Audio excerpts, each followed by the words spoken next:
Hello viewers and welcome to today's lecture. Today we shall be studying about the Eastern perspective to understanding positive psychology. In the previous lecture we had talked about the Western perspective to the study and understanding of positive psychology. So let us start. A good fortune may forebode a bad luck, which may in turn disguise a good fortune.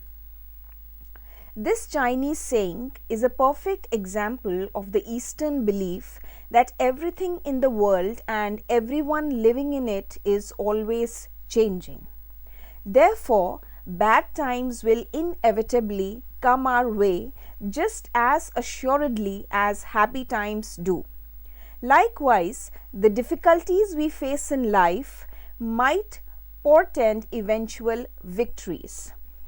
These lines are a true reflection and clearly bring out the difference between the Eastern perspective and the Western perspective to positive psychology. Easterners try to embrace change and find purpose in life's natural ups and downs.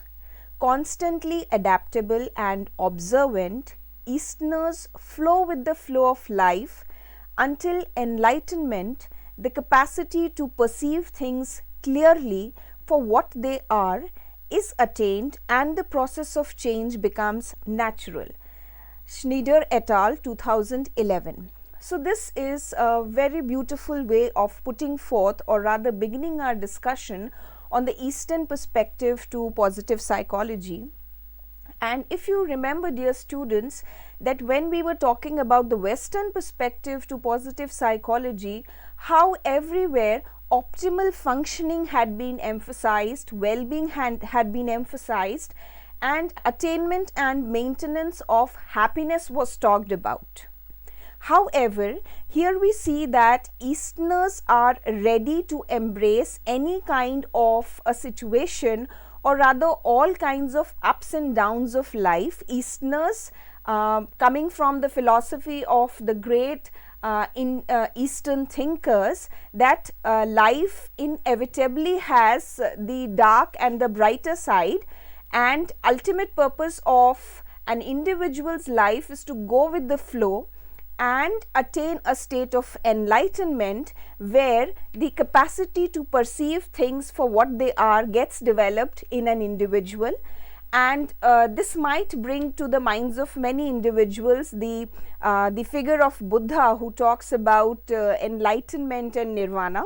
Of course, we shall be talking about the influence of Buddhism on the perspective to positive psychology very shortly. Now, let us here enlist the four primary influential Eastern disciplines which have a great impact on positive psychology. These are Confucianism, Taoism, Buddhism and Hinduism. Let us first take up Confucianism. According to Confucius, who was often also known as the sage, leadership and education are central to morality. He enlightened morality as the antidote to evil. Confucius' teachings explain about looking out for others. Now, we see that a few points highlighted here are, first of all, morality, which is very important and relevant to leadership and education. Secondly, morality is important and the most effective antidote to evil. And again, the third important point is looking out for others. Amongst his many popular quotes in this regard is, "You would like others to do for you what you would indeed like for yourself." The sage holds a similarity to Aristotle and Plato here, as they too talked about the need for the leader to take charge of the group. So here we see the similarity of the Eastern and the Western perspective, in the sense that Aristotle and Plato and Confucius have a similarity here, talking about the role and responsibility of the leader to take charge of the group. However, He contended that leaders should take responsibility for building the morale of people in the community. So much of emphasis was not given by Aristotle and Plato as much was given by Confucius in this regard. Confucian principles are focused upon achieving virtue. Now, what virtues was Confucius talking about? The 5 main virtues explained by Confucius are Zhen, Yi, Li, Ji and Xin. Zhen, humanity. It is the most primary virtue and it encompasses all the 4 other virtues talked about here. The term Yi refers to duty to treat others well. Third is Li, which refers to etiquette and sensitivity to others' feelings. Fourth is Ji, which refers to wisdom. And fifth is Xin, which means truthfulness. Followers of Confucius must strive to make wise opinions based on these 5 characteristics. The constant pursuit of these characteristics leads the Confucian follower to enlightenment or the good life. So, we see here how Confucius outlines that the 5 virtues of Zhen, Yi, Li, Ji and Xin can lead one to enlightenment, which by the Eastern perspective is the ultimate objective of life. Further on, we talk about the second great Eastern influence on positive psychology, which is Taoism, translated as the way. The founder of the Taoist tradition is Lao Tzu. Those who follow him must live by the Tao, which means the way. Again, I would like to emphasize here or bring to light that it is written as T-A-O and pronounced as Dao. The sound is coming about. So, Tao is the energy that surrounds everyone, a power that envelops, surrounds and flows through all things. Western Reformed Taoism 2003. Taoism, according to Peterson and Seligman 2004, the Chinese character portraying the concept of the way or Taoism is a moving head and refers simultaneously to direction, movement, method and thought. According to the Taoist tradition, the difficulty in understanding the way arises from the fact that it cannot be taught to another. Now, this is a very interesting statement. If we go on to analyze this statement, it simply means that it is about experiencing. It is more experiential in nature and cannot be put into words. Instead, understanding will come from experiencing the way for oneself by directly or actively engaging in life. Thus, going through both positive and negative experiences might help one to comprehend the way better. So, Taoism, the way, and the way can be known only by living actively, by experiencing it, by engaging in life. And what we mean by engaging in life is going through both the positive and the negative experiences.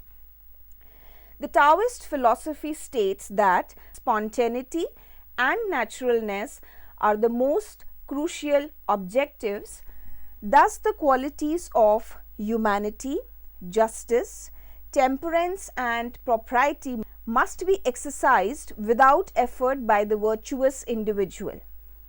A person who has attained transcendence under this ideology does not need to ponder about optimal functioning and instead acts virtuously, spontaneously. So, here the Taoism clearly states that an individual who is virtuous and practicing all these qualities in his day-to-day life naturally and spontaneously behaves and need not in any way worry about optimal functioning. Here is a poetic expression given by Lao Tzu for the way. He says, The way can be spoken of, but it will not be the constant way. The name can be named, but it will not be the constant name. The nameless was the beginning of the myriad creatures. The named was the mother of the myriad creatures. Hence, constantly rid yourself of desires in order to observe its subtlety. So, Lao Tzu talks about getting rid of the desires, and we all Indians know that if we refer to Srimad Bhagavad Gita again, we are talking about ridding ourselves of desires or attachments. But constantly allow yourself to have desires in order to observe what it is after. These two have the same origin but differ in name. They are both called dark, darkness upon darkness, the gateway to all its subtle. So, these were a few lines of Lao Tzu which I shared with you. There is a book by Lao Tzu titled Tao Te Ching, and here he talks about 10 different themes. So, the 10 themes which Lao Tzu highlighted in his book the Tao Te Ching are Tao, centeredness, no self, look inside, desire, non-desire, not knowing mind, non-action, action, non-resistance, non-judgment and non-attachment, contentment and simplicity, paradoxes. So, let us take up each one of these in short now. Tao. The Tao is the infinite common source, eternally present within you, no beginning, no end, the essence of wisdom, just be.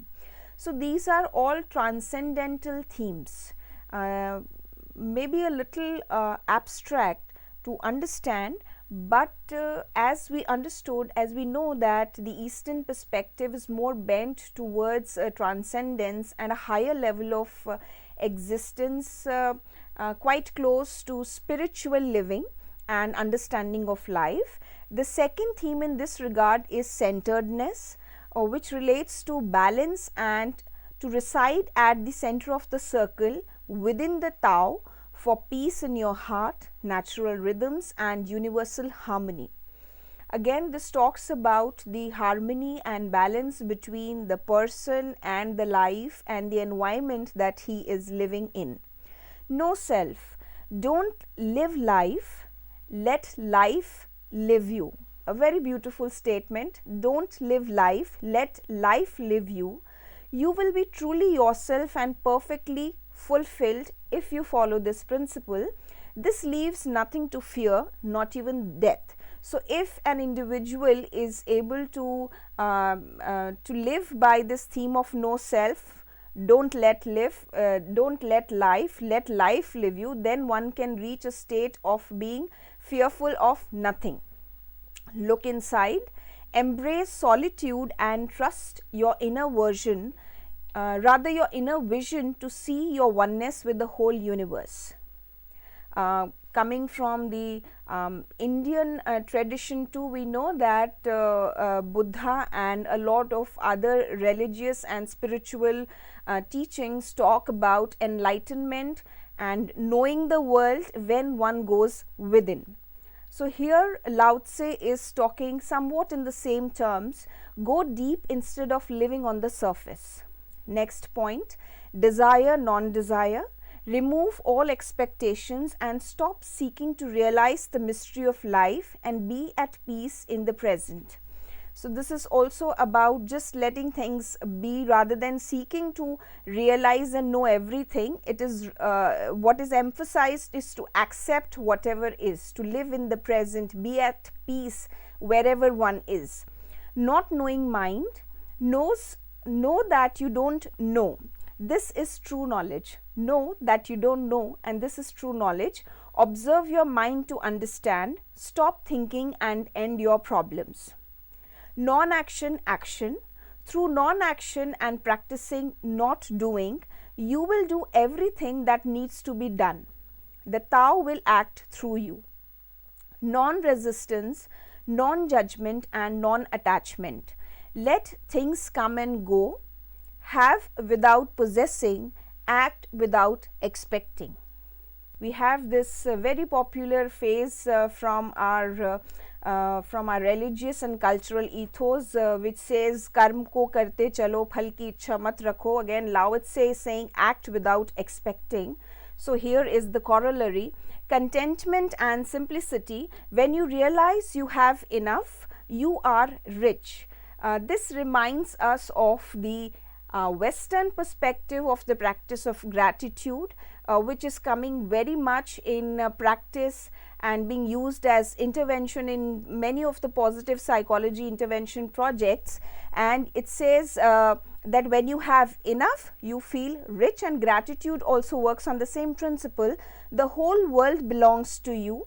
Simplicity returns you to the source. Now here in the next two lines, I think the Eastern perspective comes into flow, and it takes one to a higher level, that when you believe you have enough, you are rich, and then the whole world belongs to you. And the simpler your approach to life is, the easier it is for you to return to the source. Paradoxes. The paradox is the way. When the Tao is forgotten, humanity goes off course. The world is sacred as is. We only need to trust in the Tao. So these were the 10 themes which we tried to make sense of from the Tao Te Ching. Here are a few other quotations which are very popular from Lao Tse, of course. One cannot reflect in streaming water. Only those who know internal peace can give it to others. Here are a few virtues which come from the Western model, which have been talked about in Lao Tse's saying, which is simplicity, patience, compassion. These three are your greatest treasures. Simple in actions and thoughts, you return to the source of being. Patient with both friends and enemies, you accord with the way things are. Compassionate towards yourself, you reconcile all beings in the world. Another one by Lao Tse is, be content with what you have, rejoice in the way things are. When you realize there is nothing lacking, the whole world belongs to you. So this was an intensive discussion on Lao Tse's teachings and the influence that it has brought about on positive psychology, or rather how it connects there. Next, let us talk about the third influence, the third Eastern influence on positive psychology, which is Buddhism. The Buddha's teachings promote the good of others throughout. Buddha also taught that suffering is a natural element of being and that it is caused by desire. Nirvana is thought to be the condition of being free of all desires. So the term nirvana, it comes from Buddhism, and again it also talks about getting free from desires. It is suggested that both pre-mortal and post-mortal states exist. Often from childhood we have talked about the four noble truths of Buddhism, which are: life is a suffering, essentially painful from birth to death. All suffering is caused by ignorance of the nature of reality and the resultant craving, attachment and grasping. Suffering can be ended by overcoming ignorance. Nirvana is the state in which one is free from desires from anything. The way to relief from suffering is the noble eightfold path. So how one can relieve oneself from the suffering which Buddha says is inevitable, which is a part of life, which is going to happen, but Buddha also shows us the way which is nirvana and which can be attained by following the eightfold path. The eightfold path has these 8 wings, which are right understanding, which is samaditthi, samasankappa, meaning right thought, samavacha, right speech, samakamantha, right action, samaajiva, right livelihood, samavayama, right effort, samasati, right mindfulness, and samasamadhi, right concentration. So Buddha said that if one follows this eightfold path, then nirvana, the state of nirvana, can be attained, through which individual is enlightened and is freed of all kinds of desires, and consequently also the suffering which comes about with life. Brahma viharas or virtues have been talked about in Buddhism, and these have been referred to as universal virtues by Peterson and Seligman. They are particularly significant in Buddhism, and these virtues are love, compassion, joy and equanimity, called love Maitreyi, compassion Karuna, joy Mudita and equanimity which is Upeksha. This is from Subhuti D 1991. The Buddhist philosophy suggests dissociating from desire to relieve suffering and achieve these virtues. After a discussion of Buddhism, let's move on to getting an understanding of the influence and contribution of Hinduism towards positive psychology. The Hindu tradition is distinct from three Eastern philosophies previously discussed. And how is it different? It is different because it does not have a definite founder, and it is unclear when this tradition originated. The primary teachings of this religion place a strong focus on human development and the interconnectedness of all things. Now, this is a very beautiful thing, and we could understand that how virtues and values and maybe human strengths, they stand for themselves, and they have stood for themselves in the context of Hinduism all by themselves. As we just read, that we do not know the originator, we do not know the time from which Hinduism came about, but the virtues and values which were propagated, which have been propagated with through Hinduism, are alive over the centuries. The Upanishads describe two potential afterlife states: reincarnation, which is the idea of coming back to earth to try to attain the requisite enlightenment, or no incarnation, which is the idea that one has attained the greatest degree of knowledge during lifetime. When talking about Hinduism, we read that it focuses upon human development and interconnectedness of all things, and Hinduism says that karma is very important. The actions one is the way one is conducting oneself through life, whether or not that is based on dharma or the righteous conduct, and if one is able to act in accordance to these natural laws, then one is freed from the cycle of birth and rebirth, which is reincarnation. And if one is not able to attain that, then again he has to come back to earth and participate in this life cycle. Hindus would want to pursue the latter path, which involves no rebirth and is hence more respected. According to this tradition, the aim to experience life to the fullest and most accurate degree possible, so that one can pass straight to the afterlife and avoid having to learn the lessons of life again and through reincarnation. The objective is to live one's life correctly, so that one can travel to the afterlife without having to relive life's lessons in cycle of rebirth. The ultimate goal of life is to achieve ultimate self-knowledge and strive for ultimate self-improvement. This is referred to as karma. So, the two dimensions of karma referred to here are ultimate self-knowledge and ultimate self-improvement, which again has the basis of dharma.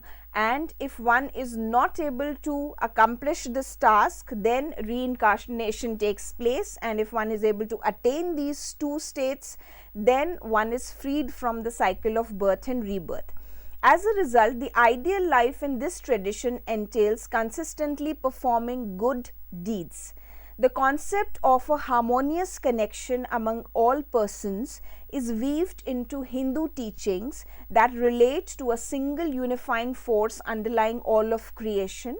So, we all have heard about the term Vasudhaiv Kutumbakam, and we say that the entire world is one single family, and this is what is being talked about in these lines.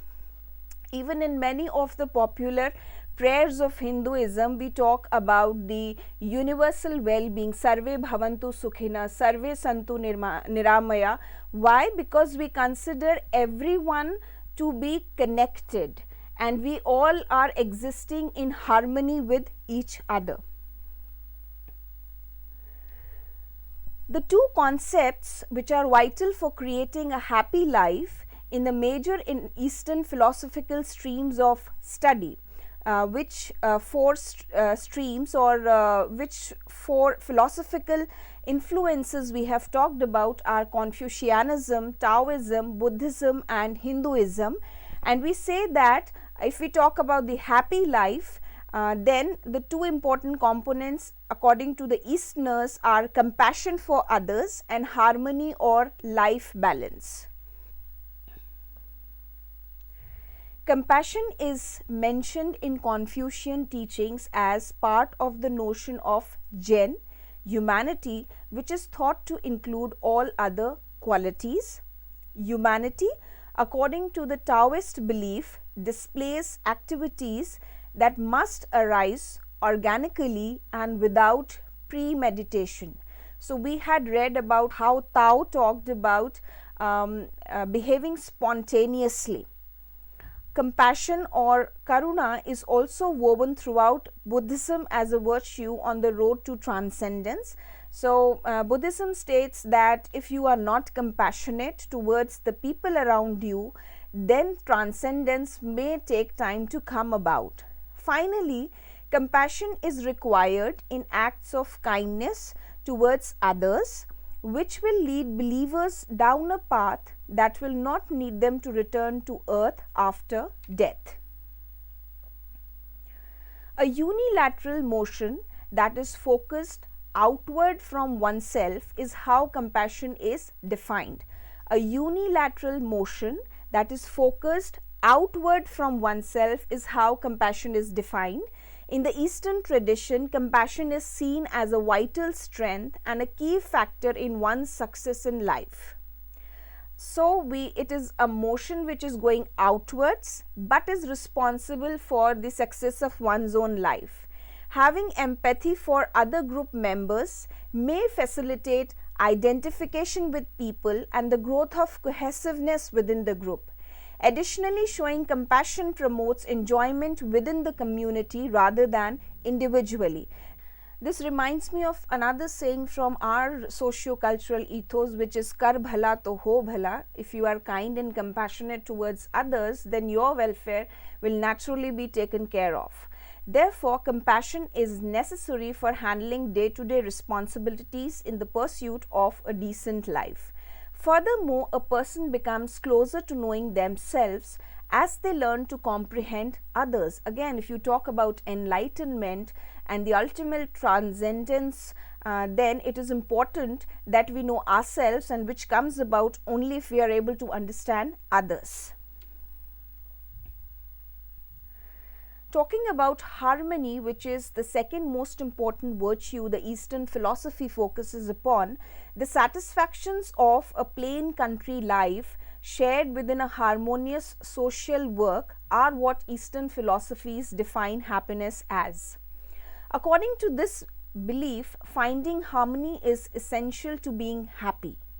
So, this might bring us to some food for thought as to why in today's life we talk about so much of stress and so much of a rat race we all are a part of, and how about thinking of simplicity, satisfactions of a plain country life shared within a harmonious social network. A fundamental component of the Eastern lifestyle is the harmonizing concept. The pinnacle of the good life is frequently seen to be the harmony and balance that one attains as part of an enlightened existence. According to Buddhist doctrine, nirvana is the state at which a person achieves complete harmony, balance, and equilibrium. According to Buddhist teachings, nirvana signifies a state of tranquility that includes perfect harmony, balance, and equilibrium. Also, since there is a single unifying principle that connects all people, harmony is something that Hindu beliefs encourage.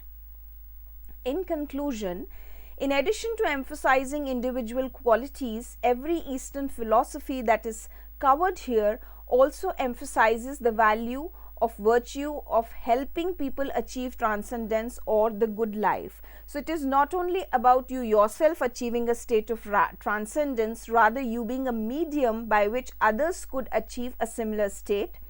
There exist commonalities across the four, particularly with regards to the human attributes and life experiences that are considered significant. So dear learners, this brings us to the end of today's discussion on Eastern perspective to positive psychology, and we have talked about the four primary Eastern influences, which are Confucianism, Taoism, Buddhism, and Hinduism. So in the upcoming lecture now, we shall draw a comparison between the Eastern and Western perspectives. Thank you so much for patient listening.